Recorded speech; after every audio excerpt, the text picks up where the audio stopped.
Natijada o'sha logotip, hammaga kerakli logotip yaratish usuli. Bizga kerak bo'ladi Pinterest, chunki Pinterestdan kerakli narsa. Pinterestning ichiga kirib, logo deb nima joyiga logo deb yozib olamiz. Logo deb yozganimizdan keyin har xil logotiplar chiqa boshlaydi. O'zingizga kerakli va xohlagan logotiplarni olasizlar. Masalan, bu yerda video logotiplar ham bor. Va men ko'pincha tanlab o'tirmayman. Yaxshisini tanlab olish kerak. Masalan, mana bu. Va bu yerdan save as botimiz. Bu hech qanaqa nimadirga obuna bo'ldi demaydi. Tayyor chiqartirib beradi. Va buni saqlanib galereya qilamiz. Instagram bilan qilsa ham bo'ladi. Shriftini yozish. Ko'proq Instagramning shrifti chiroyliroq. Va Telegram bilan qilsa ham bo'ladi. Buni yo'lini masalan buni olamiz va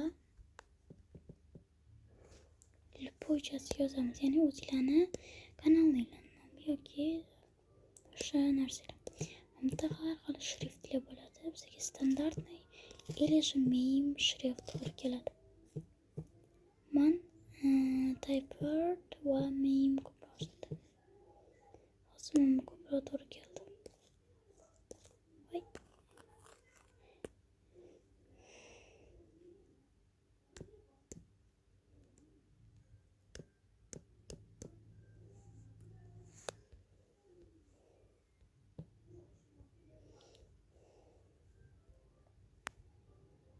Masalan, shu holda qilamiz va bizni logotipimiz tayyor.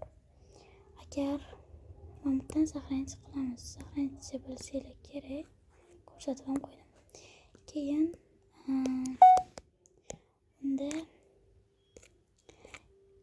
Telegramdan yozish etsak, Telegramdan unda kirib olamiz va bunaqa joyi bo'ladi.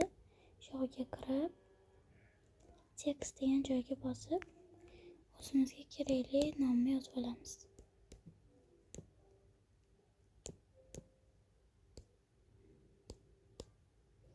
Masalan, shu shrift. Buni ham shrifti yaxshi, yomon emas. Menga ko'proq Instagram shrifti ko'proq yoqadi.